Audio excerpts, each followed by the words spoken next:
ideally, an Englishman should never not be in a situation where he could die at any moment, because that's really where they shine. Yes. Books. Books. Books. Books. Books. Books. Hello and welcome to Didn't Read It, the podcast that sometimes takes a break for a chat about a dead humorist. I am your host, Grace Todd, and with me today is new friend of the pod, Zach Weindersmith. Hi, Zach. Hello. Happy to be here. How are you? I'm good. I'm excited. Nobody wants to talk about P.G. Wodehouse with me, so here I am. I have been thrilled to talk about P.G. Wodehouse with you since you tweeted about it a while ago at this point. Yeah. And I think I sent you an unsolicited email being like, oh my God, hey, do you want to talk about this dead humorist? Totally. See, my right now I mostly get to talk about popular science, which is my other hat. So it's like a welcome break from arguing with Elon Musk fans. It's Mars and out of date British societal humor. Edwardian Farce nothing in between. is yes, Mars and and just there's no middle ground. No. It's one or the other. No. Would you like to briefly introduce yourself? Yeah, so I am probably best known for a comic called Saturday Morning Breakfast Cereal, which is one of the like now ancient web comics. But lately I'm maybe a bit more known for writing popular science with my wife. I wrote a book called The City on Mars that won some awards and things, and at least 3 people read it. And I also, perhaps of more interest to the kind of people who listen to this podcast, I wrote a I guess you'd say adaptation of Beowulf for kids. I hesitate to say adaptation because adaptation to me implies you could cheat on your homework with it, and it's a little less rigorous than that. But it is in a loosely traditional style, and despite all of that, sold well enough that they wanted a sequel. So I'm quite excited about that. Yeah, it's a beautiful book. Like 1110, highly recommend to anyone listening. If you are a lit nerd, Yes. Pick up this book. Thank you. And it's Beowulf. Yes. Right? I say Beowulf. Some people say Beowulf. Beowulf, yeah. I make no arguments. I feel like it's actually kind of nice because it's a mythological character. So if people want to say it differently, that's fine. In France, it is definitely Beowulf. There's a little accent on the E, but that's all right. Go nuts, the adorable adapted character in the little bear costume thing. Yeah, it's delightful. Yes, and very French. The artist is Boulet. He's very well known in France. He's a bit less well known in the Anglophone world, but he's like just impossibly wondrously good. He's like a Mozart of this sort of thing, and it's just to work with him is just magical. Yeah. So you have been very busy. You have been Yes. throwing out books. Yes. But inexplicably, as you posted about, you were like, I'm going to read everything P.G. Wodehouse has ever written. Would you like to explain yourself? Well, that decision? Yes. So we talked earlier that I do have a book coming out that's inspired by P.G. Wodehouse, but I'm afraid I just can't say too much more than that because it's still, I don't want to give away my secret, I guess, but but my other hat is as a researcher basically for popular science, but I treat my literary projects in the same way. So for like that Beowulf kids book, I didn't just write it. I read a giant stack of books and papers about the format, and I don't know if that's useful, but for me it adds a kind of like couple extra layers of depth when you have like this greater understanding, and often with someone like P.G. Wodehouse, although this is of course more true of Beowulf, but with someone like P.G. Wodehouse, there really is a lot of scholarship by lovers of the work he did. And so it's like there's stuff you could have missed, and now you can read again and say, oh my God, I didn't even catch that. But I fell in love with Wodehouse in my 30s. I didn't grow up on it. My sense is if you're British, you grow up on Wodehouse. Like everybody who's over the age of 50 has at least 20 of them, and so for sure. Yeah. So I didn't grow up with that.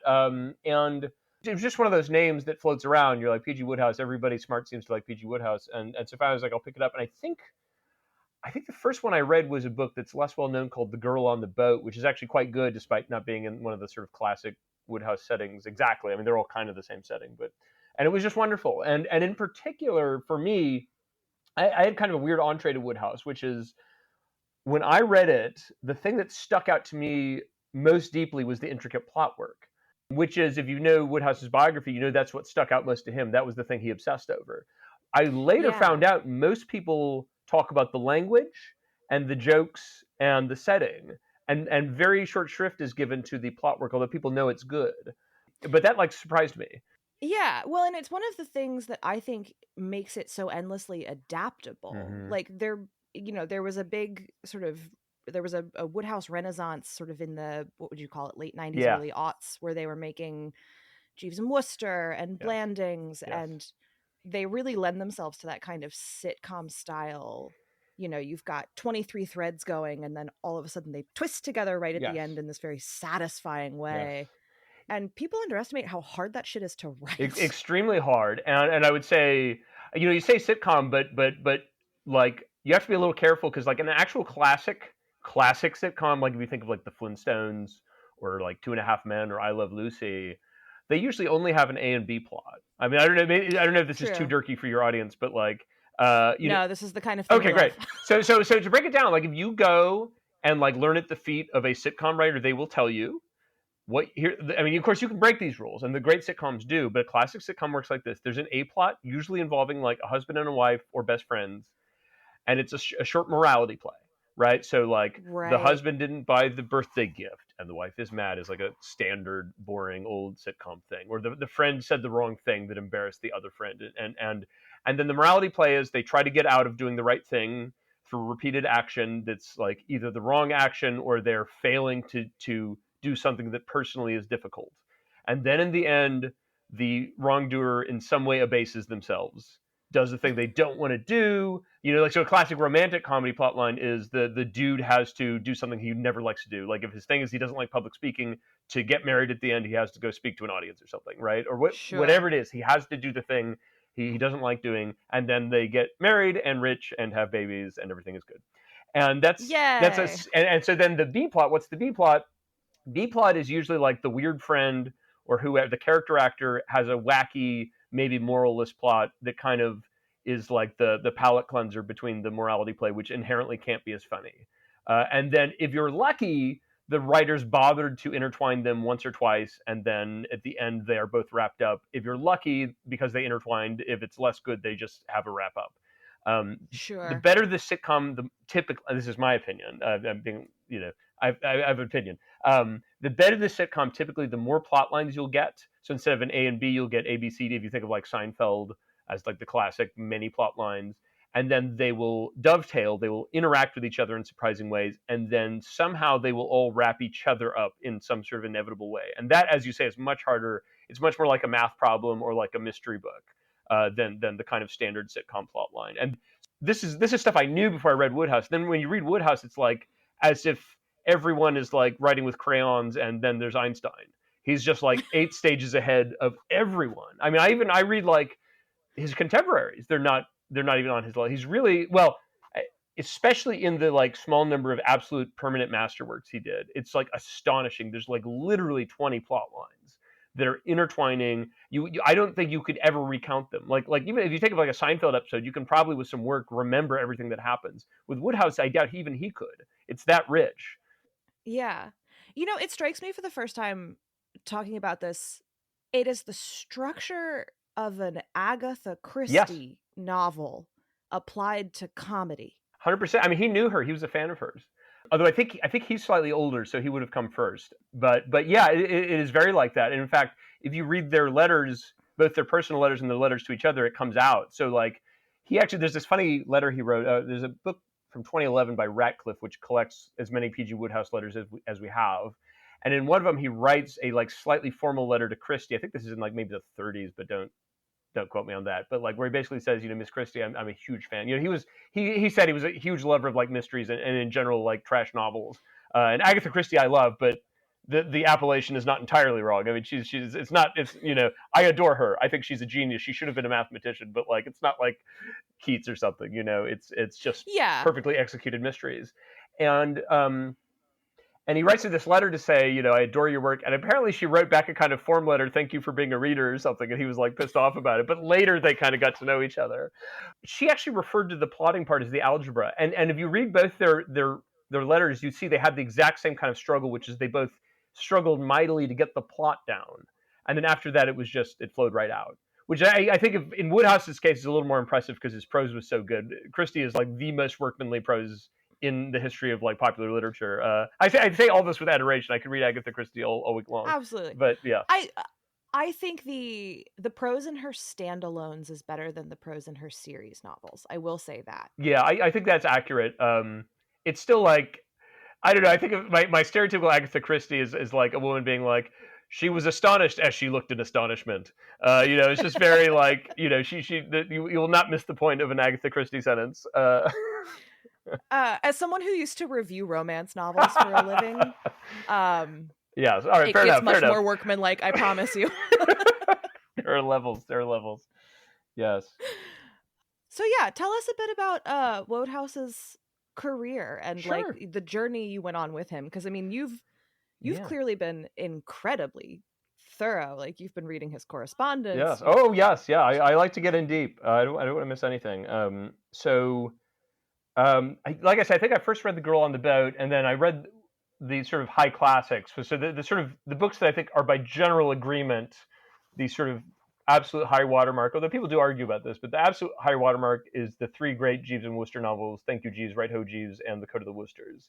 If you're going to read one, probably start with Code of the Woosters.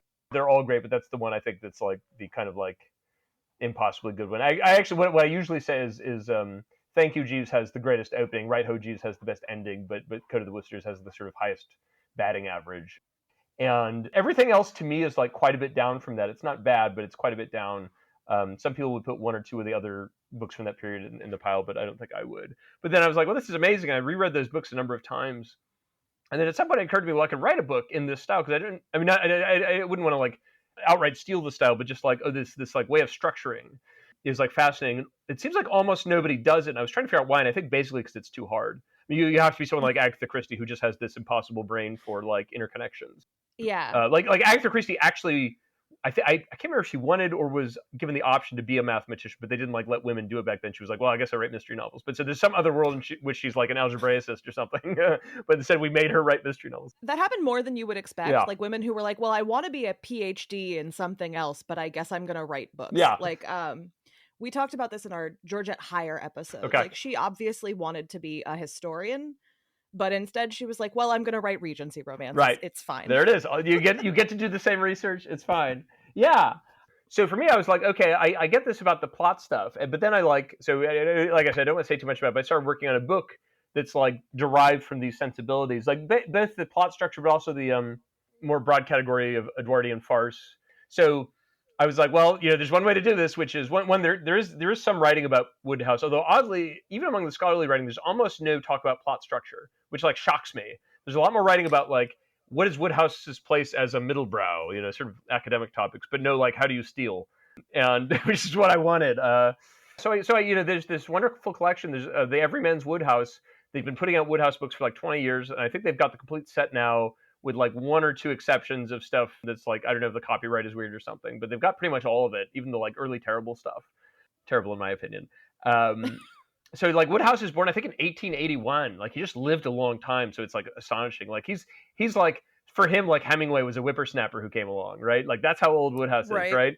And so he wanted to go to like a proper fancy university. His father decided at the last minute he couldn't pay for it like he did with his other sons, and so he goes to work in a bank.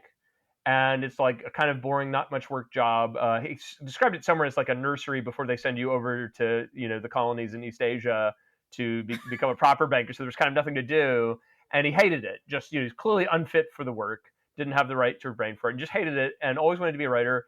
And very long story short, at some point he gets an opportunity to take over for a job on a magazine. And this is like, you have to imagine it's like around the year 1900. This is a time when like media is deeply fragmented, and we say media is fragmented now, but today it's fragmented but owned by like 4 companies. Back then it was properly fragmented. There were really like just not millions, but like lots of little magazines, lots of little theaters that needed lyricists, tons of stuff. And so you could just like, if you were like him and you worked all day, you could scrape together enough money to be a writer. And that's kind of what he did. He just lived in a room scribbling. Back when people like bought magazines. Yeah, when regular people read words in the exotic past. Radio isn't even big at this time, right? I mean, this is vaudeville. It's just like ancient history now. But there are also just these little like magazines and newspapers and things, just many more of them because that was like the consumption. And so it was just like you get the sense from his early writing it was a business you could just slip into. The downside was that it didn't pay much per thing you made, but you could basically churn out infinite stuff, and he was good at it. And so he kind of not super fame. It wasn't like instant fame, but he was able to keep up work, which is even then wasn't an easy thing to do as a writer. And finally, he starts writing novels. And his first novels are set in public schools, which I didn't know all of this, but in Britain, public school means private school. Yes, that throws people off a lot. Yeah, right.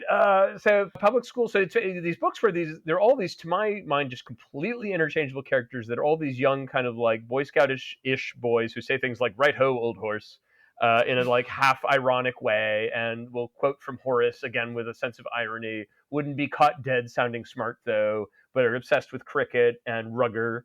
And they're just kind of these little yarns, and I think they're just dreadful.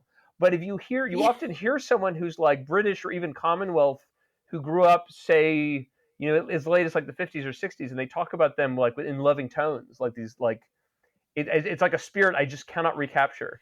Yeah, a lot of people don't realize, or sorry, a lot of Americans did not realize that like Harry Potter was drawing on this incredibly rich and storied tradition of the sort of English boarding school story. Yes.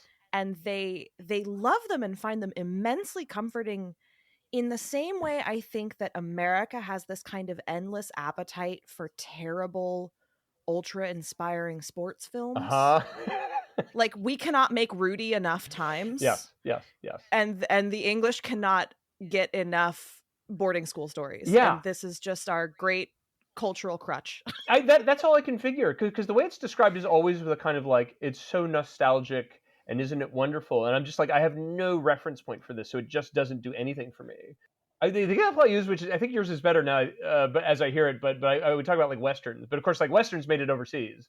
But it's just like, if you watch a Western and you didn't have all this context for why you would care about like the tough guys are staring at each other for 5 minutes, it'd be like, why am I watching this? But you have all this context, and it was the same with these public school boys. I mean, they're just like all these interchangeable characters who just kind of like care a lot about cricket. I mean, the pages and pages of what happened in one cricket match. So much. You're like, that didn't happen to me, and so it is not hitting. Yeah. Almost all of us, I think, were at some point forced to be on like a team sport that we either loved or hated or failed at, and so we're like, he's just like me for real. When some underdog suffers because either his father or his coach is pushing him too hard, it goes on ad nauseum. Yes, totally. And Amanda Bynes, she's the man. She's the man. Oh God. And so, but I did read these. I endured, I think he wrote like 5 or 6 of them. And what's interesting is they actually kind of neatly transitioned to his more adult work. Like whatever else you could say about these early books, they are not very funny. You could see kind of like sparks of the humorist to come, and they are kind of like light toned, and very occasionally there's like a proper joke, but they're not meant to be that. They're kind of like boys' own adventure type of things, right? And and so people debate like, when did he start being funny? And people will sometimes say it's this character named Smith that starts with the P is silent. Smith shows up and he's this kind of character that I don't usually like in Wodehouse, but Wodehouse seemed to love, which is like a young man on the make who's kind of fast talking, and like people are sort of bewildered by how he always has a wisecrack handy, and like has some command of like poetry and literature that he'll slip in, and like that either enchants or flusters everyone around him. There's actually a kind of proto-Smith who comes along in an otherwise forgettable novel of his public school days called A Prefect's Uncle. And the joke is there's this guy who has an uncle who's actually younger than him, but he's like kind of a monocle-wearing, fast-talking, does whatever he likes, doesn't care about going deeply into debt because thinks it'll all work out, type of very classic Wodehouse character. Does this thing that goes back at least to Dickens and probably earlier, of characters who speak in sort of clipped three-word sentences with a lot of M dashes. There are characters like this in the Pickwick Papers. Yes. And weirdly, though, because I think basically because Wodehouse was not good at his job yet, not like he was later, this character is introduced as the like highlight of the whole thing, and then he just ushers him off stage like mid-book. And like with him. Didn't know what he was doing, I think. Didn't know. So my theory is that Wodehouse was always trying to please, and early on didn't know what pleased people. So he would write like these sort of like friends having each other's back scenes, but he's just very bad at emotions. He's not very good at expressing emotion. So it just feels like suddenly like it's like an octopus trying to express friendship. It's just not working. So when instead he's doing like jerks, or idiots. He's like solid gold. Well, it's very hard for the English to figure out how to express emotion like nor real people. So, you know, he's starting with a handicap Yes. to overcome.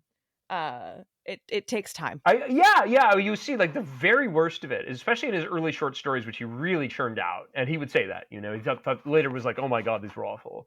He will write these little romance scenes, and it'll be very like, there's a young gentleman who's always good at like sports, and there's a young lady who's always like small and has large eyes. And the word small gets used a lot in particular. I don't know if it was his thing or is just what he thought you were supposed to do. But she's spunky a little bit, not too much, you know. And then they're like, oh, caught on an island, or there's like a patriarch who's in the way, and finally he's out of the picture. And there's always a scene that describes that her hand was warm in the male protagonist's hand, and that's about as far as he can get. And you see over time he keeps grinding it out. Like first he's trying to write these scenes, and then he'll write something like, you know, basically to say, blah, blah, blah, and then, you know, let's draw the curtain on this. And then finally he just stops. Like, so that by the time you're at like Bertie Wooster, like there are love scenes, but they're just stupid. Like the characters, you know, will be like, Bertie, have you looked at the back of his head? And Bertie will be like, it sucks, you know, and that's like the whole romance scene, you know, but I think that was him over time just realizing he could do what he was good at and people liked it. Yeah. He was like, I don't need to mess with this. Other people will write the good makeout scenes. Well, I can skip them. It's fine. I think that was literally true because there's an essay by J.M. Barrie, who's mostly known as the Peter Pan guy, which he would resent. But he basically wrote this essay saying, your job as a writer is to do what editors like. End of story, period. Don't pretend to be something else. And I think Wodehouse believed that his entire life. He just happened to be really good at doing that kind of sitcom-y stuff. He was just like the best ever at it. But he was always writing to please. Even he lies perpetually to biographers. We know this because he tells them different things. Because he's really. Oh yeah, one of my favorites. And of course, if he lies to one, you don't know which one he told the truth to, if any. Even in his letters. Okay, so he released this collection of letters called "Performing Flea," which I forget, some famous playwright had called him that, like England's performing flea.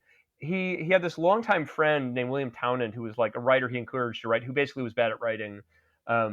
And he was always slipping him money without telling his wife. We now know, you know, from his letters.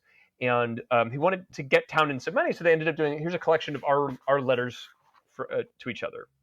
And he literally, at one point, writes Townend to say, I think the main thing is that we do not have to obey the truth at all. If the letter is boring, let's add some stuff. If, you know, and like, but it's so clumsy. It's like a thief trying to pull a washing machine out of a window. Like he literally, he like ends the letter with a like, and have you heard the one about the two gentlemen from Yorkshire? You know, and it's literally like that. He'll like just slip in that kind of joke as if he would do this with a friend.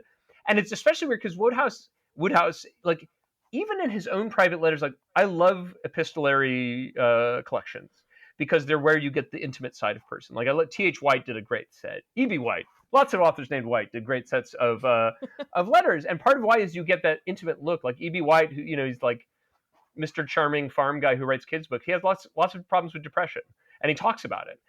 You get none of that in Wodehouse ever. You never get behind the mask, and he's just adding a layer of mask to the mask. Right. The closest we get is to my mind, very late in life when his wife was sick and in the hospital. He couldn't reach her. You know, he couldn't go in with her, and they have letters.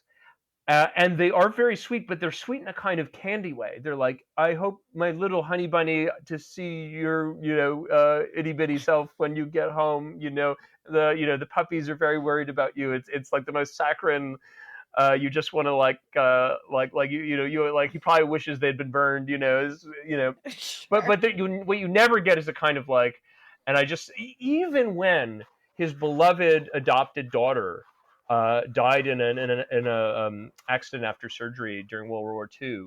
All you get is like a part of a letter that's like, and of course it's awful about Snorky, and then he goes on, and so he's just. But I don't believe he was like an empty shell. I do think there was like a person in there. Just with people like that, it makes you wonder, like, at what point did they lit the depth show? And it must have been wildly overwhelming when it happened, because clearly it only happened in person, right? So I can think of only two instances I've read of where there's like a maybe. So we do know, we have his wife's letters. I haven't been able to find them. They're not published, I don't think. But Ratcliffe went through them, but just didn't include them in her book. And there's one where his wife, Edith, says something to a friend that's like, of course, you know, PG has been wonderful the whole time. This is after her daughter died. So clearly he was sort of capable of the right kind of, affection, but it's just not there in his letters. And then there's a story. So you perhaps know the whole story about how he was interned in a Nazi camp, and there's some controversy. Maybe we could talk about it. Yes. Okay, we'll get to that. But so the upshot for now is that he did something that was deeply embarrassing, and he didn't want to talk about it much. And then there's a point at which someone brings it up, and extremely this is like much later, like maybe even decades later, like in the 70s when he's like in his like late 80s, 90s.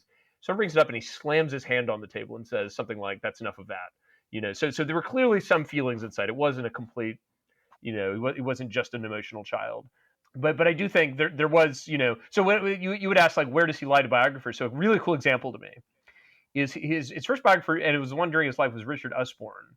And Usborne was like, "Oh, you were raised by a lot of aunts. Is that why your books have a lot of aunts? And like this one's overbearing, and this one's like a good sport." And Wodehouse was like, "Yes, this one's based on that one."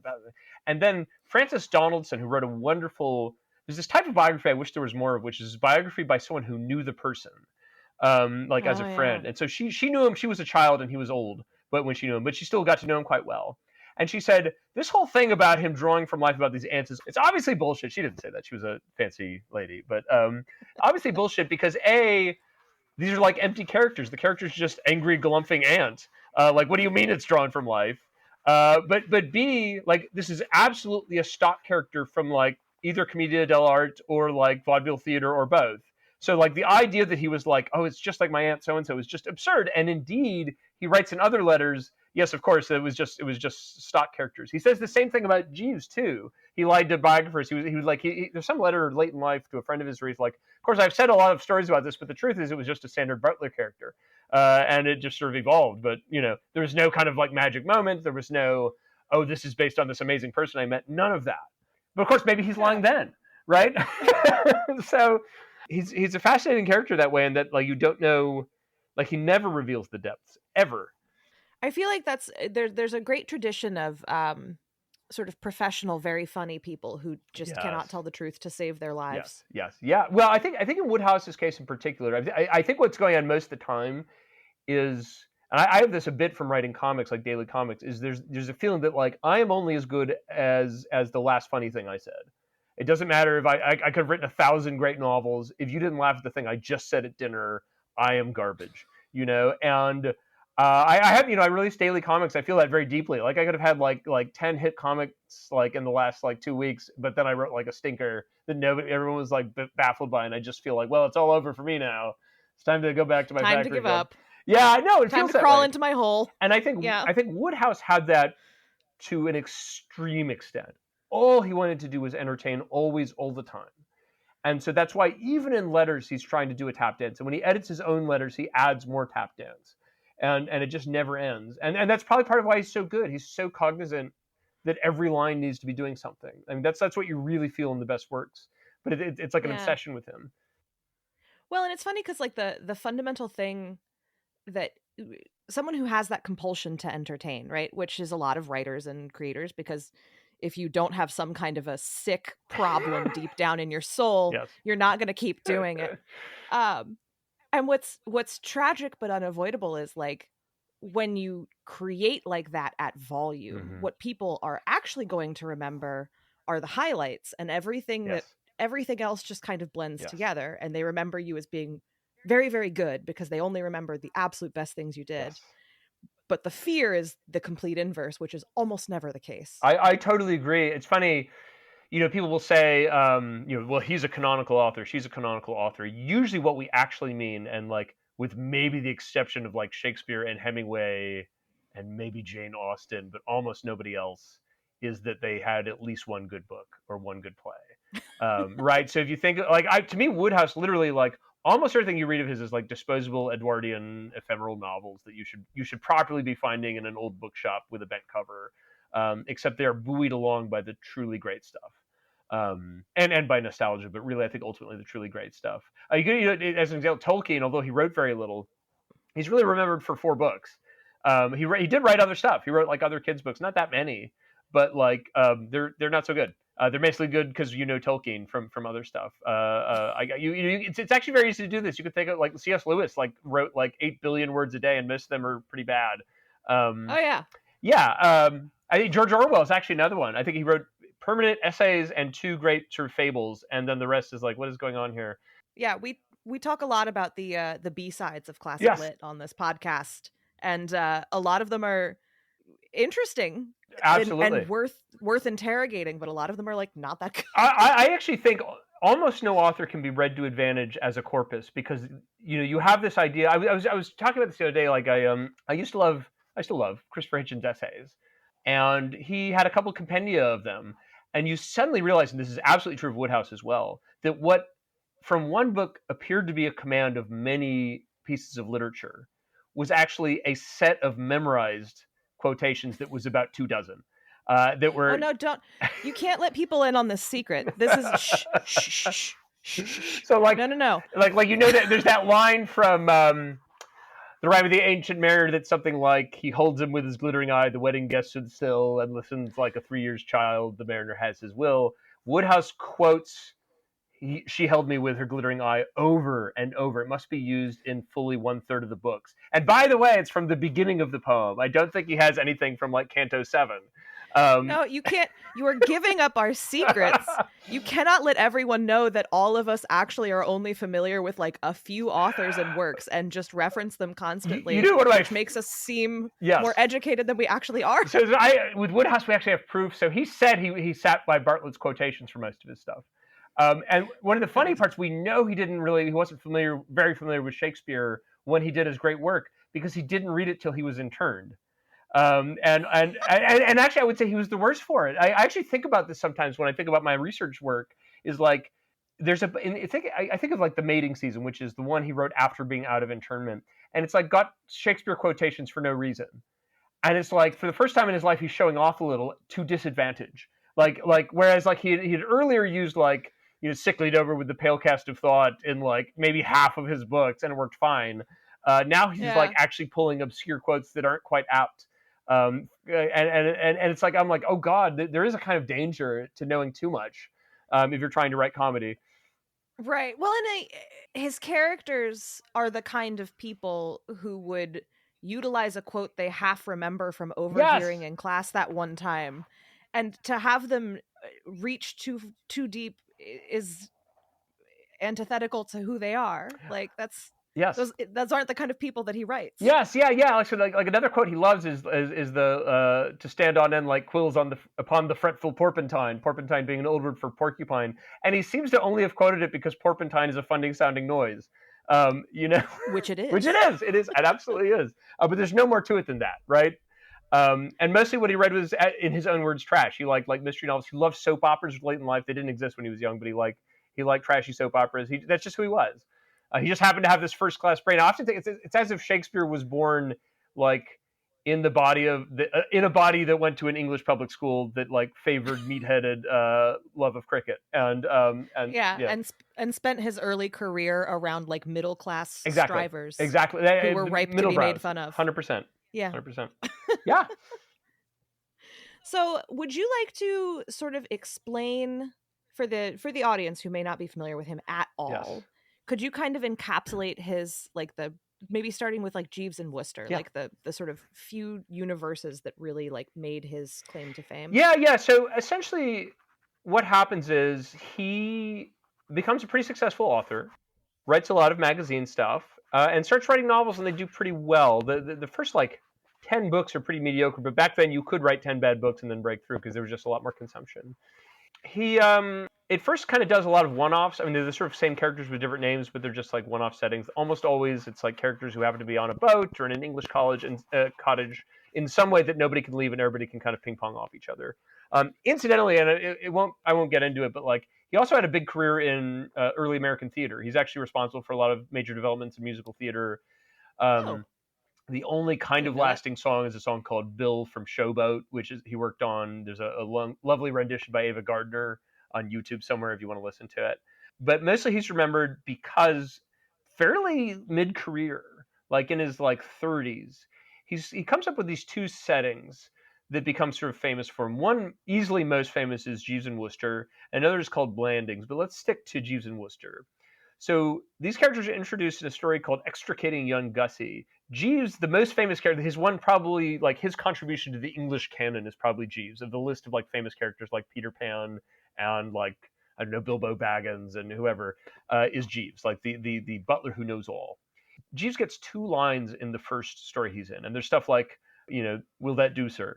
They're not even really lines. He just has to be there. And I should say, I'm being an American. He's not a butler. He's a valet.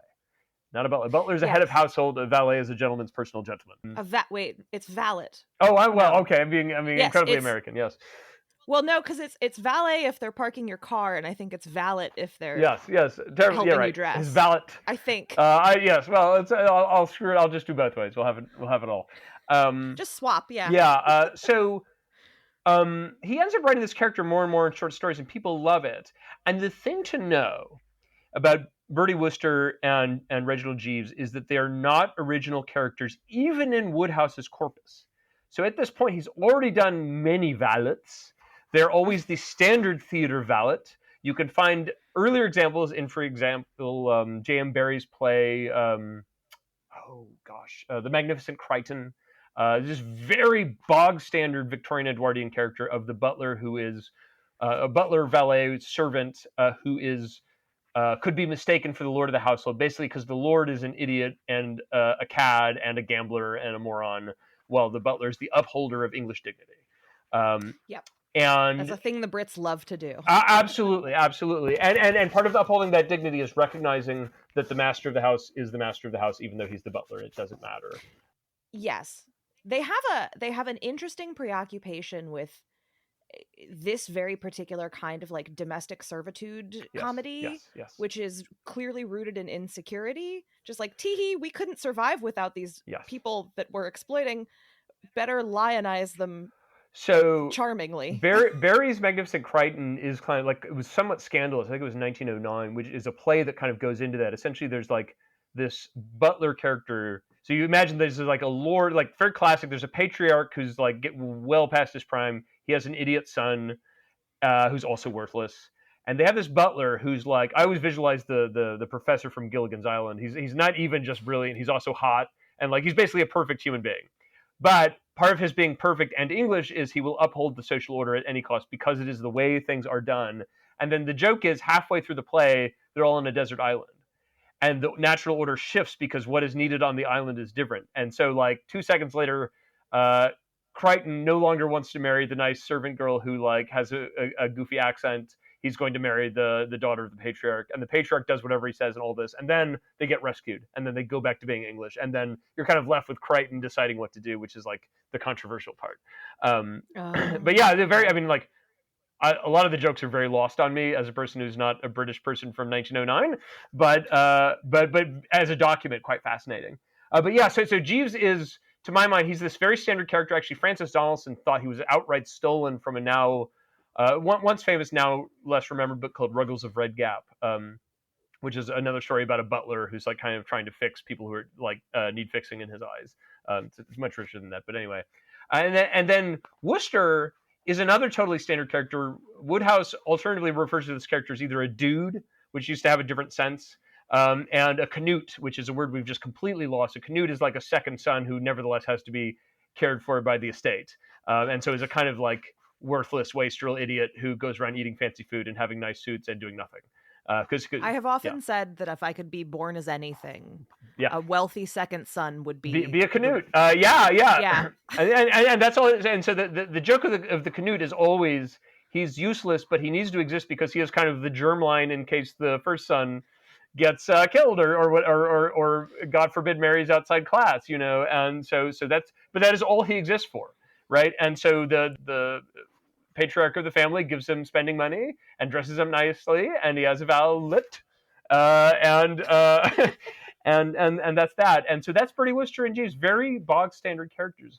What is distinguishing about them in literature is just simply nothing else than they're done better than anyone had ever done before or since. They're just funnier. They get into more intricate plots.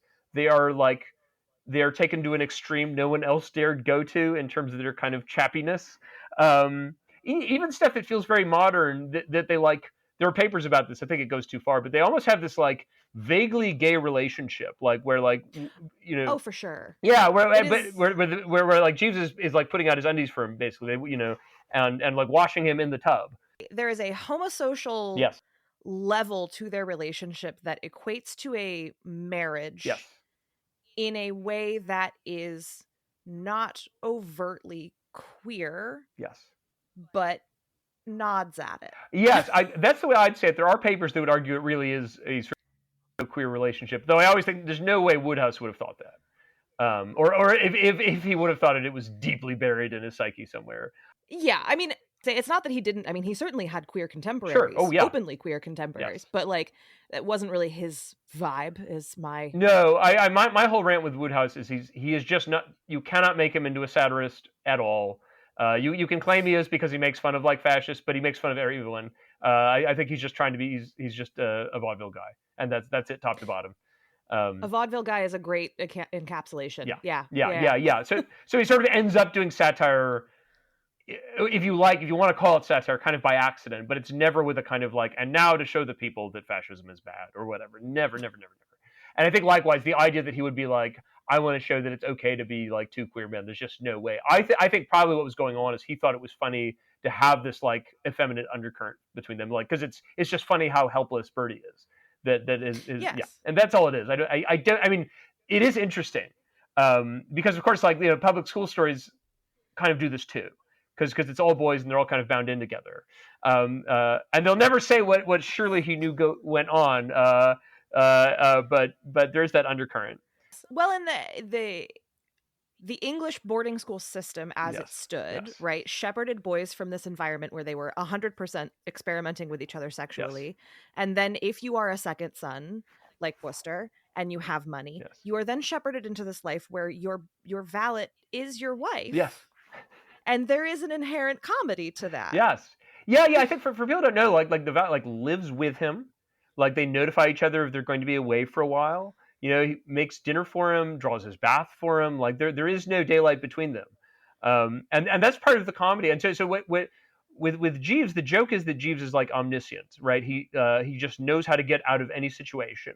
But also part of the joke that's funny is he's always on Bertie's side, but is willing to like have Bertie go through bad stuff in order to resolve his predicament, to like make him embarrass himself or suffer in order to solve the problem, and even to get something out of him. It's never something like sordid. It's usually something like he wants to go on a world cruise, and Bertie is forbidden it, or classically Bertie is trying on some new piece of clothing that's like too ostentatious for Jeeves.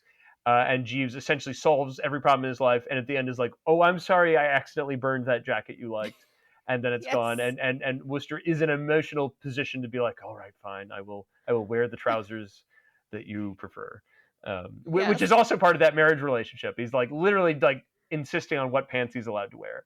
Yeah, well, and that is, to clarify for sort of the listeners, and in a general sense, like that stems from a long tradition of the wife in other novels. Yes. Like he's very much occupying the role of spouse. Yes.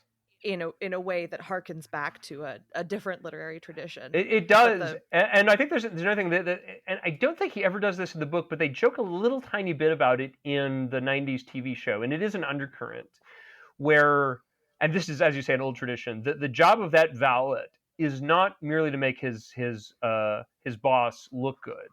He is upholding the edifice of Englishness, right? So like if the boss is like wearing something French, right, that he thinks looks nice, that is not just an insult to the valet. It's an insult to their attempt to preserve civilization. And civilization is when people with Norman names are in charge of people with English names and don't do French things. Other than eat their food. And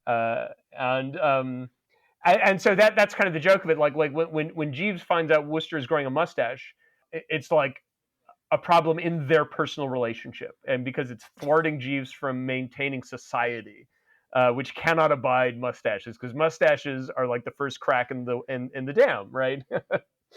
They're just dreadfully European. Yes, no, that's a filthy. Of course, but the funny thing is, Jeeves would never say that. He would only say like, are you sure it's wise to be doing this? Or like there's literally a part where he comes back with like a white mesh jacket, and he's like, it was the hit of Cannes, and Jeeves is like, that's true, it can, but that's all he has to say because the implication is so deep. This sort of thing might have fly among the French, but for us, it simply would never do. Yes.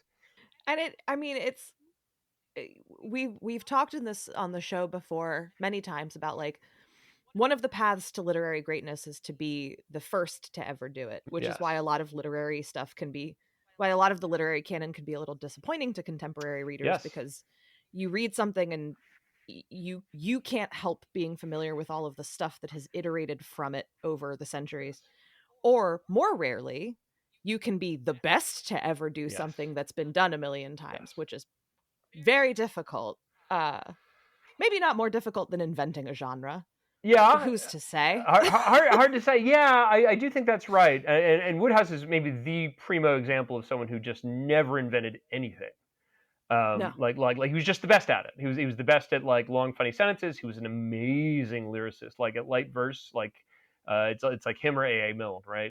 But it just being funny and these intricate plots, like you would have to class him like the only person you can think of in English tradition is maybe Mark Twain is on the same level, and Mark Twain like didn't write nearly as much. Yeah, it's funny you mentioned that you have to do something new. So Harold Bloom, I think Harold Bloom is controversial and should be. But he said something that I think about a lot, which is he said, he was sort of ruminating on what counts as canonical. And he said, all canonical books are first weird. And which was surprising because you would think someone like him, who's, won't get into it, but like would have said they're first beautiful or something. But he said first weird, right? Dante is weird. Milton is weird. And what's interesting is that gives the light of like, why is it that Wodehouse, despite like everybody from like, Evelyn Waugh to like, I don't know, Martin Amis or W.H. Auden just adored Wodehouse, he's not considered canonical. And I think that's part of it. He's doing that thing you're saying where he's working in a tradition and just being the best at it rather than introducing something bizarre. He's also not serious. I think that's part of it, but I don't know that can explain everything. Yeah. It's complicated to sort of be the best to do it instead of the first to do it. But I also wonder the pitfall of being the best to do it is that you tend to arrive. I mean, not tend to arrive. By virtue of being the best to do it, you arrive at something's peak, right? Yep. And I think you might have a feel for this because of all the research you've been doing. Mm-hmm. I feel like we got tired of sort of Edwardian farce very fast. Yes. And granted, that's partly because of the two world wars, and there were massive shifts in literature as a result of that, and what people had appetites for. But characters like this kind of feckless second son. It's not as funny when everyone's hungry or a lot of people got killed. Yeah. Just really rubbed people the wrong way. Yes, and we let's in a sec get into like Wodehouse's controversial wartime behavior, but yeah, I think there's a couple things going on there. So I think one, as you say, is maybe you could argue the world got more serious. Although I'm gonna be a little careful because I think the Three Stooges were still popular for a good long while. Like I Love Lucy is like whatever 1953 or something. Like it's not like everyone was like watching Arthur Miller or The Man in the Gray Flannel Suit or whatever. So like there was stupid comedy. You're right to say maybe like comedy about like rich guy whose problems aren't real. Maybe would have faded. I actually think another thing that's going on is just the TV gets good and gets ubiquitous, and so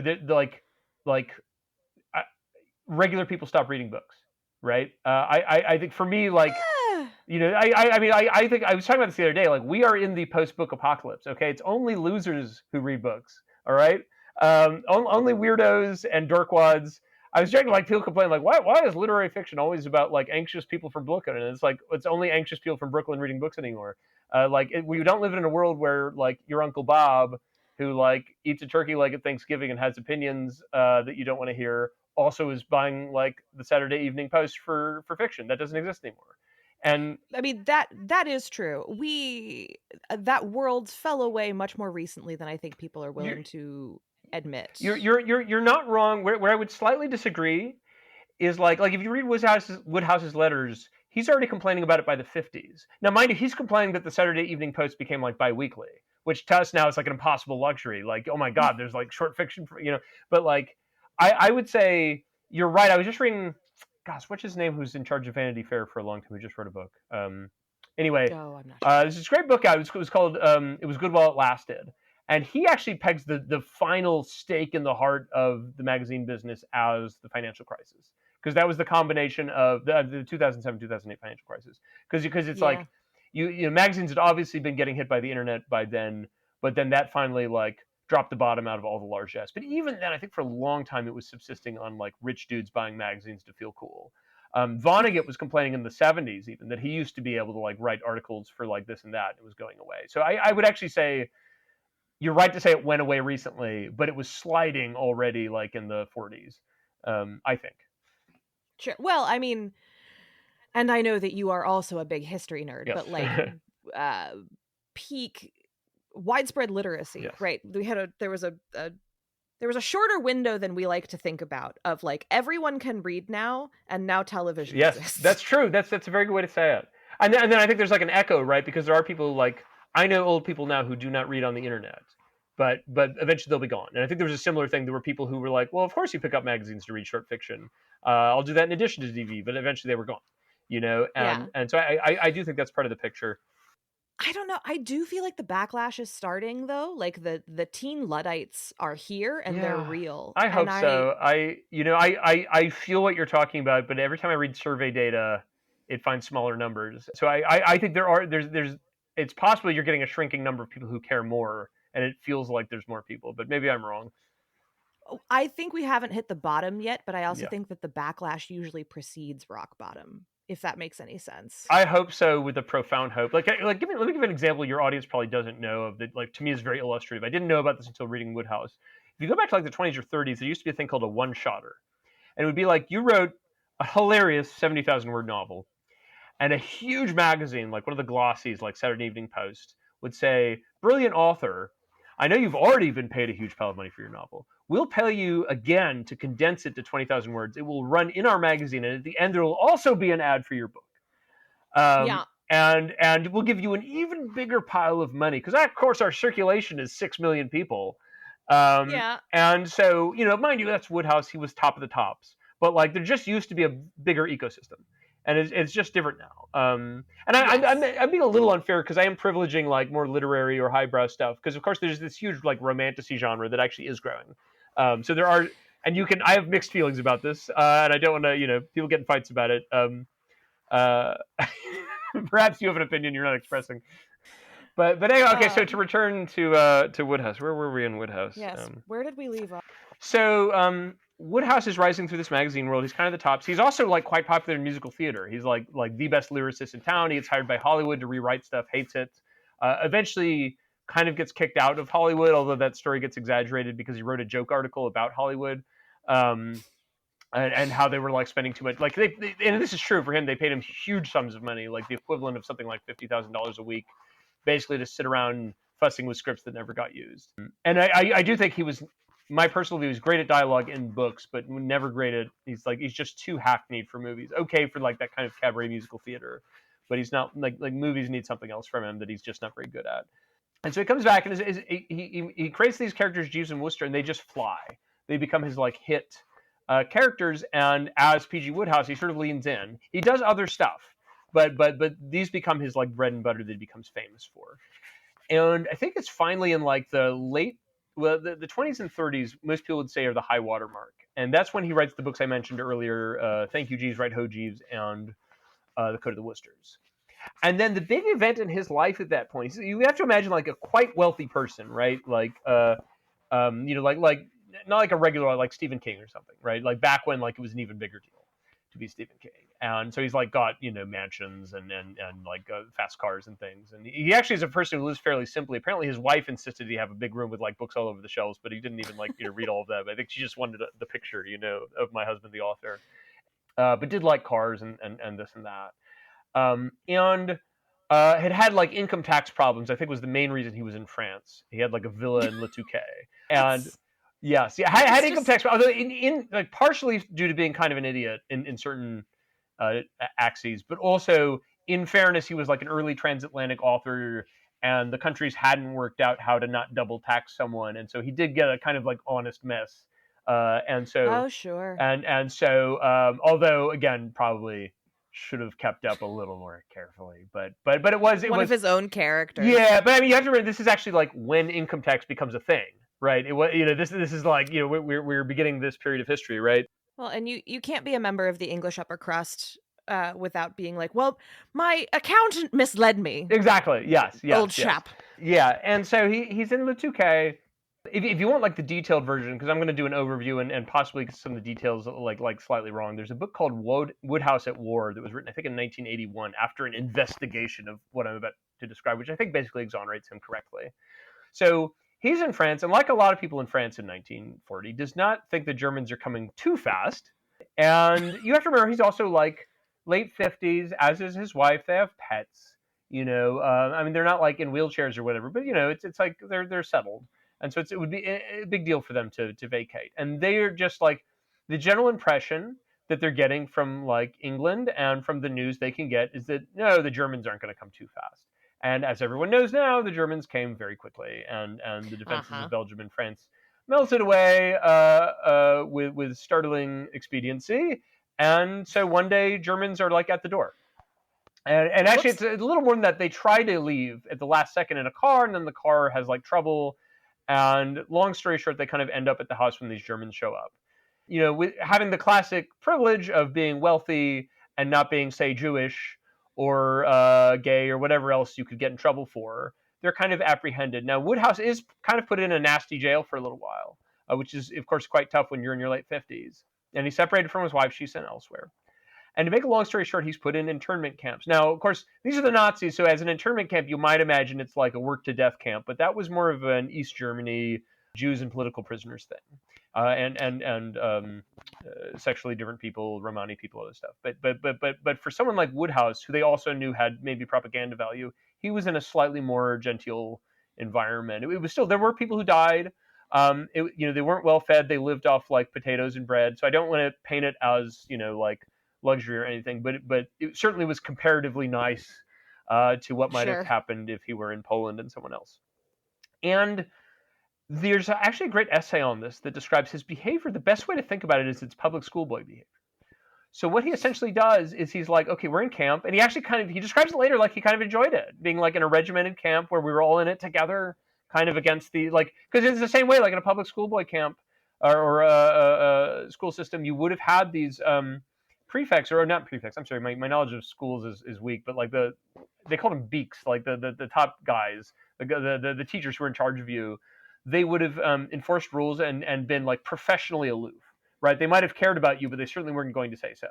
And so there was a kind of analog between these like German prison guards who were like, didn't want these people dead, cared about them enough to keep them alive, did bad stuff occasionally, but we're not like sadists. And so I think he kind of took it that way. And he also thought, and I think this is important for what comes later, I'm English, I'm going to stiff upper lip. I'm going to joke about the bad food. I'm going to joke about how skinny I'm getting. I'm going to joke about how I hope I don't get sick because maybe I'll die. And he... Englishmen are on some fundamental level addicted to being like charmingly chipper and oh so noble under duress. Yes. Like ideally an Englishman should never not be in a situation where he could die at any moment, because that's really where they shine. Yes, exactly. And it's when things are good. You know what I always think of? Oh, go ahead. When things are going well for them, they turn into a mess. You don't know what to do with yourself. There's a book, if you're like a naval novel enthusiast, you maybe know it, called The Cruel Sea by Montserrat, which is like the most depressing everyone on the boat eventually dies book ever written. And there's a scene, which maybe this has ever happened in real life, I don't know, English people are weird this way, of like someone who falls in the water, knows he's going to die, and the last thing they see is a thumbs up out of the water. And it's just like, it's the most English, most sad. They can't help themselves. They can't help. They're just like, I'm fine down here. Carry on, gentlemen. Anyway, yeah, so I think that was part of what was going on. So when you see letters, he gets letters out at times. Of course, there would have been censors, and that's part of it. But there is this kind of like jokey, well, having a lovely time here in this internment camp. And so anyway, he ends up kind of becoming friends with some of the Germans. And I know that sounds truly vile, but they're like some of the like I'm Jewish, so I have a little legroom here. But like there are people who are this comes up actually when we're researching our space book. You try to delineate who's merely a bastard and who's an enthusiastic bastard. And I think these are more people who just went along and would rather it was otherwise, who were in charge. And he kind of makes kind of friends with them. And at least one person was someone he had known before from like the vaudeville days. And so long story short, is the idea comes up. I think a German brings it up tactically, although they don't quite tell Wodehouse this. Would you like to do some broadcasts? And Wodehouse being like, he's not a stupid person, but in some ways he is, like all of us, right? And his deep vein of stupidity is one the stiff upper lip thing, and then two, his desire to entertain. And you have to understand this entire time he's been getting letters from fans he can't reply to. And so he thinks to himself, well, I'll do these broadcasts, and one, I'll stiff upper lip it. I'll just joke about how nice the camps are. When of course, he knows in his heart, he knows how bad they are, right? Again, they're not the worst in Germany, but they're like, he's living off potatoes. There's a story he tells of where, like, they gathered their bread for a week and their sugar allotment so they could bake a cake that all the guys shared. It was, like that kind of thing. It was a tough time. Yeah. But he knows that. And so he had actually done these speeches that were joke speeches to the people in the camp about how good of a time they were having. And they all laughed. So it really was this kind of stiff upper lip thing. And I think, being a comedian myself, I can imagine making this mistake. He thinks it killed with this one audience. Surely it'll kill with another. Forgetting that they don't have this context of like, I am over here genuinely suffering. I have it worse than most of the people at home in England. Right? And so he agrees to do 5 broadcasts over German radio. And just for a little bit of context, if you don't know this story, there was a guy named Lord Haw Haw, who was an actual Brit who did propaganda against the English for the Germans during the war. He was hung after the war. So this is like not funny business, right? Wodehouse, of course, doesn't know this yet. He agrees to make 5 broadcasts, and they go out over the radio. And the impression you get from reading the history is actually at first the English public really was either confused or amused. There wasn't this kind of hatred. And there's this guy, and I'm blanking on his name. He didn't put his name publicly at the time, but he was on BBC. He went by the name Cassandra for obvious reasons. Well, maybe not obvious reasons, like Cassandra meaning like the person who is speaking the truth when no one else will listen, And this person who goes by Cassandra goes on BBC and basically lambasts Wodehouse's broadcast for like 10, 15 minutes. And just is basically like, well, I'm glad you're comfortable while, our children are being bombed and we're starving and all this stuff, So Wodehouse doesn't know about any of this, right? He's in camp. People who are out, so his wife is out. He has family who are like now nobility because his wife married into this like upper crust British family. They're frantically sending telegrams. Shut up. Shut up. They called him Plum. Shut up, Plummy. For God's sake, shut up. He doesn't get them. And it's too late anyway. They've recorded these broadcasts in advance, right? So these go out, and after Cassandra, the public is turned against him. And finally he gets out of camp because by rules, they would turn you out when you were a 60-year-old because you were no longer considered a combatant. And so I think he's like 59. They let him out a second early or whatever. And it's this weird thing. You have this idea, especially like growing up Jewish, like that like everything in Germany was just people constantly stabbing each other. But actually, he's just like in a town car in Berlin. He's like officially a prisoner, but like he stays in a nice hotel. And this adds to the problem because it's like he actually stays in a nice hotel. Basically, it's the only place, and he still has money. And so it adds to this impression, though, that he's kind of like, ha ha, you're suffering in England while I'm at the Ritz, Right. And, very long story short, he gets out and suddenly discovers all this and is like both confused and appalled and still thinks, oh, you know what I'll do? I'll write a book about it. And he actually wrote this manuscript called Wodehouse in Wonderland, describing it and trying to like emancipate himself. I mean, that's the wrong word. Exonerate. Thank you. Trying to exonerate himself. And he shows it to people, and everyone, his wife, his daughter's family. Well, she's dead by then. Unfortunately, she died in a surgery accident during the war.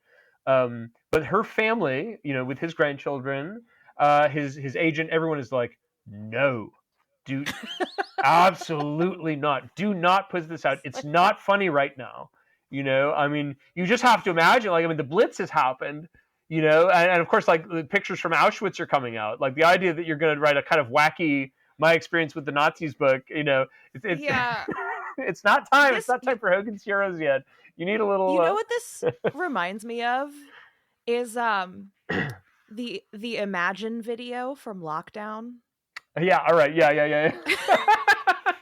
Yeah. When it's like, in itself, you're like, this is relatively harmless. Yes. But the moment was so wrong. You picked the wrong moment. Yeah. And exactly. And I think in Wodehouse's case, he really was trying to. I think the honest truth was that to the extent he did anything bad, it was by being an idiot. And there are people who said, I think Orwell actually wrote an essay to exonerate him, basically saying, look, it's just utterly clear that Wodehouse is a political naive, and Orwell would be someone to know, right?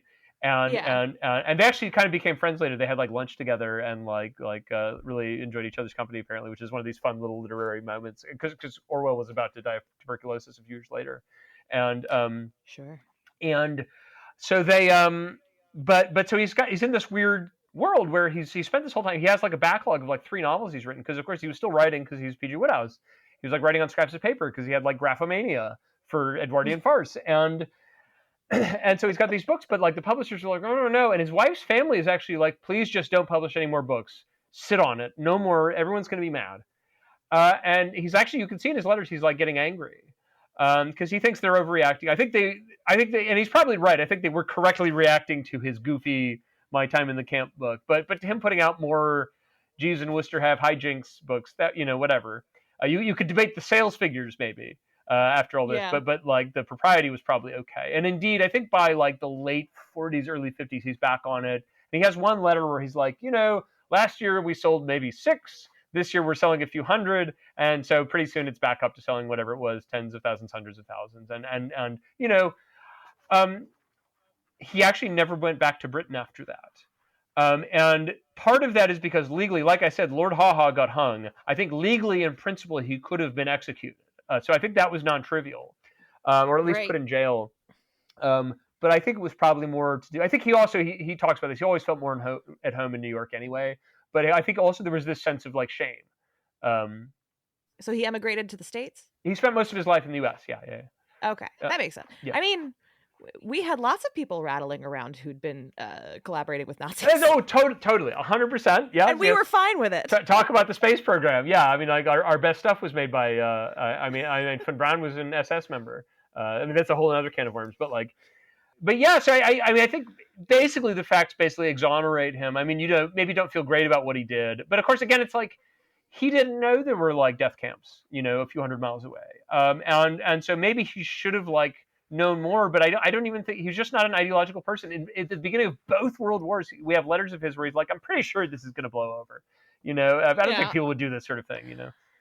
I mean, I do think there was a generation of older Brits especially, but also some Americans who really could not wrap their heads around the fact that World War II was not World War I. Yes. And that we were not all, officers and gentlemen who were primarily dedicated to like maintaining the class system first and foremost. 100%. And like those were two very different wars. It is one of my favorite examples. I don't know if you know Neville Shute. He's known for a book called On the Beach, which is actually a very weird book for him, but I just adore him. He's mostly, unfortunately, not read now, but he wrote these really bad early novels in the interwar period. And I realized they're just very funny now because there are these like stories that revolve around a man and a woman who can't get together, like the Capulets and the Montagues, but the difference is a social distinction that I can't even understand. It's like, well, she's middle gentry level 7B.9, and he's double lower gentry level 93B, and it's just you worry about the children, And it was just like that, and World War II just seems to have completely broken that. Or I mean, obviously there were forces building up, and there was a long tail, but yeah, it's like you just can't do this stuff as much anymore. Yeah. Well, it's also like the extremely rigid class system, which then invented eugenics, which then temporarily became very unpopular. Yes. As a result of a certain genocide. A certain Mr. Hitler didn't. Yeah. But it's fine because they're popular again now. Yes. And we're all doing TikTok eugenics, so that's good. Yes. That's a nice thing. Yes. Yeah. But it is even like in America. I mean, obviously in the U.S. we have a kind of class system, but when you read the British system, the extent to which it's formalized is what's startling. Like in a way that's like almost unimaginable. Like I think that book I was describing, it's like, and I can't remember who's on top here, but one is like she's like works in a restaurant, but her dad has money and he's like a lieutenant or something, and somehow those are not at the same social level for reasons I certainly can't viscerally feel, but I can't even sort of like do the math. And that's I'm sure there's still stuff like that. I mean, there's always going to be these things in society, but like it was so formal. It was almost like different lineages that go back like 1,000 years.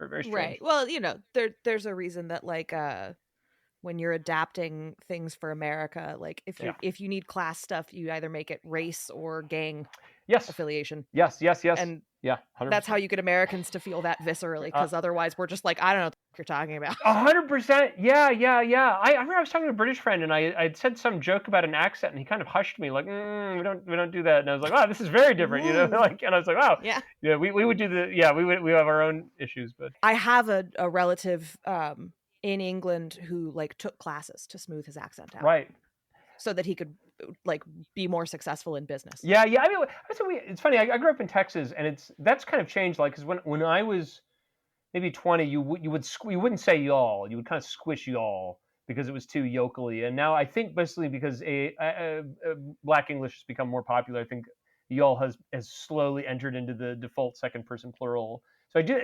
I understand. I think Stephen Colbert had a Southern accent, a Carolina accent, and he smushed it. So there's a little bit of that going on, though I think it's less of a thing now. Maybe not. Do you think we're like developing a nostalgia for accents and regionalisms now, though, because they're going away? I do think there's something to that. I mean, it's funny how almost every commercial for like a dude thing has some regional accent. Almost doesn't matter where it's from. It could be Detroit, it could be Boston, it could be Texas, it could be whatever you want. As long as it's regional, the person is doing something.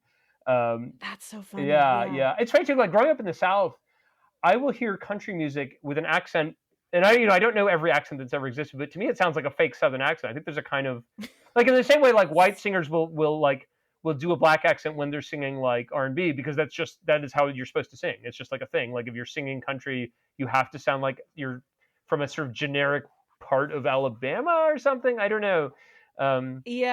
That weird like fake Nashville, a little too twangy. Yeah, I mean, I grew up with it. Like it slips into my. I have little stuff I slip into my accent. Like I occasionally will say like all instead of I'll, or like there's little stuff like you might say fixing instead of preparing or something. But little stuff like I have a touch of inflection, but clearly I don't think I sound especially Texan. No. But anyway, we're all, to return to the subject. Yes. So just to close out, I think by general consensus, after the war, his books are less good. I would say reading them, he's kind of encumbered by his past work. He references it too much. The jokes are a little too automatic.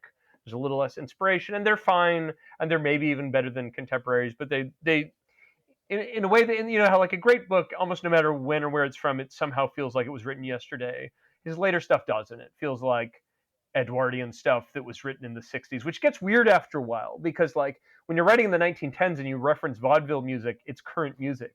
When you're writing in 1960, it's like there's a novel from like the 60s where he references someone going to like a feminist protest, but it's like, well, but wait a minute, isn't Bertie still like 25 or whatever? It's like it just doesn't make sense. Like, and that's the deal. It just simply doesn't make sense. Except you only have to exist in the novel to laugh, and it's okay. But it's like weird. It's getting very strange because Wodehouse is like he lives to 93. Right, he lives to like 1976 or something. It makes it a long time, and he's writing. He's like he dies at his desk, I believe. Like he just never stopped. It was a novel a month per year. I mean, And By the way, you said yeah. Edwardian Farce Graphomania earlier, Yes. and I really want that to be a band. Yes, sure. Yeah, it'll have to be like a banjolele, quartet or something. Yes. But yeah, I don't. So that's his life. I don't know if there's any other like weird stuff you wanted to cover about him. I mean, that's a good overview. I mean, so my question is like, what sucked you in? Like, why do you think we're still talking about Wodehouse? You know what I mean? Yeah. Like, So I have this pet theory that like, if you went back to 1960 and said what names in literature are going to survive through the ages, you would have been like, oh well, it's Hemingway and it's Faulkner. Gertrude Stein might have a shot. Maybe F. Scott Fitzgerald. Those guys. And now I think it's maybe Tolkien and Wodehouse seem to have done it. And I don't know what the right way to think about that is. I love all this stuff. I'm happy to go in every direction, but it seems not everyone is. I think the reason we talk about Wodehouse is because he wrote the three greatest comic novels in the history of the English language. Like I said, if you were going to put one alongside them, it would be Huckleberry Finn or Tom Sawyer. And I can't think of anything else that is on that pedestal. Someone could tell me what I'm missing. I can think of plenty of perfectly solid comic novels. Most of the Edwardian stuff is just totally gone from our lexicon. And light fiction as a genre is kind of like seems a bit less popular, certainly at novel length. And I guess I would basically say those novels are so utterly blindingly good. They seem almost like inhuman. Like it's like you get this with Agatha Christie sometimes at her very best before she started writing the kind of like I need to make some money this year books. uh-huh. That it almost feels like there's this higher intelligence that's toying with you. And I think what it is just like they're at the absolute peak and they've written so many books and they know their technique completely. And so, it almost ruins it to read their earlier stuff because you could see it developing. But it's like I don't know enough about sports to make this simile, but it's like, whatever the peak, like what age 27 or something is maybe top for a basketball player. And it's like, that's what you're getting. It's so good. No one, even at their best, can beat it. At least no one, to my mind, has. And I'm fairly well read in English literature. And I think we remember for those books. I think also it helps that, and he was part of this, but he's part of modern literature. So if you read like the Pickwick Papers, I don't think has been to the extent we read the Pickwick Papers, it's because Dickens wrote A Christmas Carol and A Tale of Two Cities. But like, it's very hard to read as comedy anymore. It's that pre-modern, somewhere around like I think like A Weekend in 1883, English got easier to read. So that if you read Treasure Island, which is for kids, you're like every sentence is 40 pages long and has 23 commas and 89 semicolons. By sometime in like the late Victorian era, it's fairly modern, and he benefited from being in an earlyish part of that. And so we have these very modern feeling, incredible comedies, and the rest may get dragged along because they were so good. But as with most, if you like canonical authors, that's a weird thing with Wodehouse. His name is dragged along with those three unforgettably amazing books that just fill me with envy every time I read them. I mean, there's a transcendence to really really good comedic writing, and I think we don't appreciate it as much as we should, especially like in the era right now of what feels like I'm ready for us to move out of this cycle, but the literary cycle we are in right now, understandably, is like things are very moody, things are very cynical. Yes. Like there are a few very high profile authors I can think of who, like, more power to them, but their work is just kind of grinding to get through. Yes. And I wish we still admired that kind of comedic writing like we did. It is very strange if you read non-Wodehouse writing from like the Edwardian era that's comic writing. It really does feel like a lost genre.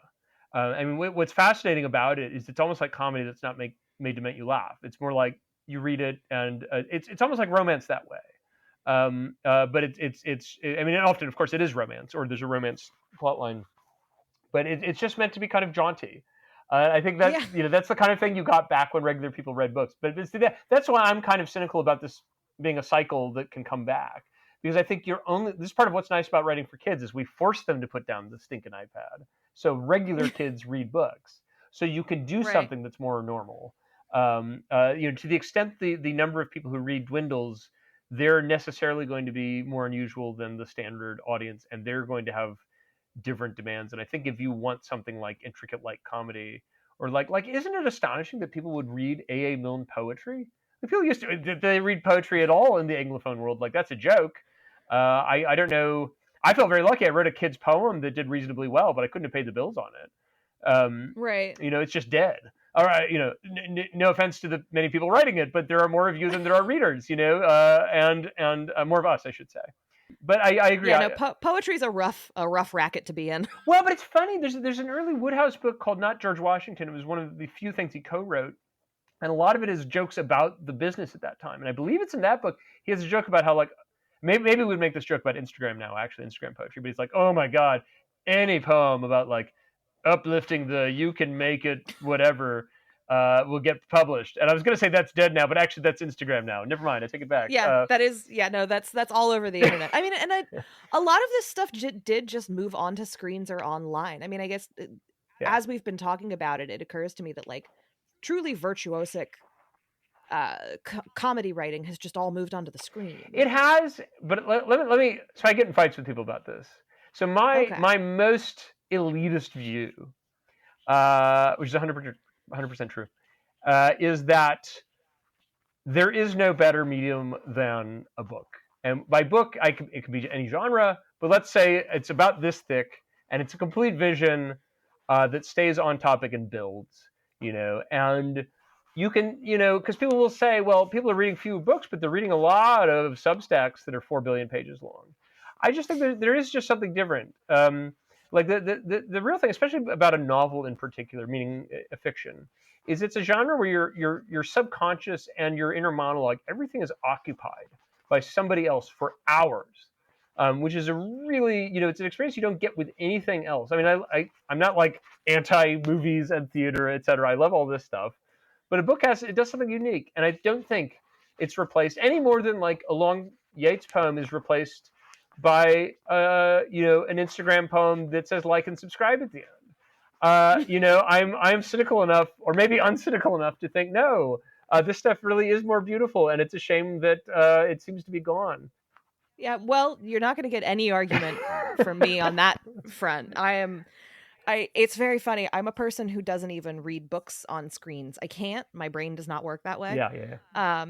And when I tell people that, hearteningly, about half the people that it comes up naturally in conversation, they'll kind of guiltily be like, oh my god, me too. Yeah. Like, I can't, like, I have to buy a physical book, and I feel so and the thing I get people is they're always like, I feel so stupid about it because I know a Kindle would be so much more practical, and I'm like, no, buy the book. Buy the book. Yeah, I will only use ebooks if it's the only way to get the book. But I think what it is for me, it's like, because the internet's there, it's like you're trying to read while someone like hooked you to an electric cord, and you're like slightly buzzing the whole time, and you're like, well, now to relax with Mr. Tennyson, it's just not going to work. At least it doesn't work for me. I will do it if it's the only way to get the information, or to, I was actually just reading like obscure Tennyson, and I don't think I could lay my hands on the book, so I was at the ebook. But yeah, I totally agree. I feel like the way I like to say, I mean, my little tiny question, I mean, like I say, I'm writing books encouraged by Wodehouse, and I have a book based on Beowulf, but which is really a poem, and is 700 lines long, is because I'm like begging for people to come back to this treasure hoard of literature that's just lying here for free, and they don't want to do it. I mean, I think people, I mean, I say this as someone like, I'm doing fairly well as an author. You would be shocked how few sales it takes to get on like bestseller lists these days. It used to be hard. I mean, I'm being like incredibly snooty right now, but I just mean like the joke. Let me tell you this: the joke among authors who are doing fairly well is everyone thinks we're rich. Everyone thinks we're rich because we had a book that was listed on such and such, and it's just not like that anymore. Maybe close out on. Here's my cynical closeout. There's a great Wodehouse letter, I think from the 50s, where he's talking to a friend and he's making fun of a young author, and the reason he's making fun of this young author is because the guy is holding a launch party for his book, where people are going to take pictures of themselves with the book and to promote the book. And he's like, how obnoxious. You write the book and you hand it to the editor, and then you start the next one, right? And if he knew that in the year 2025, we not only don't have flying cars, but we all spend a year begging for pre-orders in the most sordid, hat out at the beach boardwalk manner. He would be shocked and horrified. But that is the world we live in now. And He'd it have is a lot worse. of fodder. Yes. I'm fine with saying it's worse. We should. Here's my cynical take. All right. What bugs me the most is you have people who use Instagram to do this, and I do it too. But so many people don't even have the dignity to be pissed off about it. Right? We should at least be furious that Mark Zuckerberg did this to us. You know? Yes. At least be mad. Oh God, and the dirty quiet word on the street now is that the odds of getting your manuscript picked up at all, if you don't already have a substantial social media following, is quite low. I would say that is not word on the street. That is word out of the mouth of the sales team. And I will say more. You know, just to say, like, I don't want to be too cynical in that direction. Editors hate this too. Right? Yes. Like it used to be an editor could say, I think this is a good book that they'll sell. Write it. That's all gone. Now it's, well, he has 27,826 followers on Twitter, but if it was 829, then we could have bought this manuscript. But I'm sorry, the sales team ran the numbers and it's not going to work. You know, that's what it's like now. Yeah. It's a sad state of affairs. But it's okay because we're all going to move to Mars, right? That's the takeaway of your other book. Have me back to talk about that. Yeah. Oh God! We're all gonna go build libraries on Mars. It's all gonna be better on Mars for some reason. We'll stop reading trashy romance. No offense to enthusiasts. We'll all read Faulkner and we'll all read Ulysses and pretend it was good, and it'll be wonderful. We'll all read Ulysses on Mars. All right, seems like as good a place to wrap up as any. Well, speaking of crassly having your hat in your hand, would you like to remind the listeners of your project? Speaking of which, Mark Zuckerberg would like me to tell you. You can find me if you type SMBC Saturday Morning Breakfast Show. That's what most people know me for. My last two books are A City on Mars, which is a popular science book about going to Mars, and for your audience, it's not an overly enthusiastic picture, so maybe they'll like that. And then into which, by the way, we snuck quotations from E.B. White and C.S. Lewis, so I felt pretty good about that. Nice. And my long form poem for children that's based on Beowulf, which is the best thing I've ever written, and they're both cheap now, so have at. Yay! All right, well, go find Zach's work. Go read his comic and his books. I've been reading his comic for quite a while now, and it's very good. Oh, good. If you're not familiar. And Zach, thank you so much for being here. Thanks. Anytime I could talk literature. That's not what I'm usually invited for. You'll have to come back sometime. Yeah, we'll please. talk about something else. All right. And thank all of you so much for being here. I know we have abandoned you temporarily with slightly fewer episodes than usual, but as promised, we're touching base intermittently. We'll be back on our regular posting schedule in the spring. As a reminder, you can find us on Substack. It's gracetodd.substack.com. We call it the Epilogue. There are other things there, more stuff about books, more ramblings about literature. I'm going to try and keep up there a little bit more than I have been since I am not making episodes at my usual pace. And as always, if you can, this week, this month, this pay period, consider supporting a living author, because they could really, really use the love. Bye. All right. Fun. Didn't Read It was created, written, researched, and recorded by me, Grace Todd. Maddie Wood is our co-producer and social media maven. Our theme song is Books 2.0, written, performed, and recorded by William Albritton. Our logo was designed and illustrated by the incredibly talented Jess Versus. Reach out to us with questions, concerns, or academic scrutiny at didntreaditpod@gmail.com.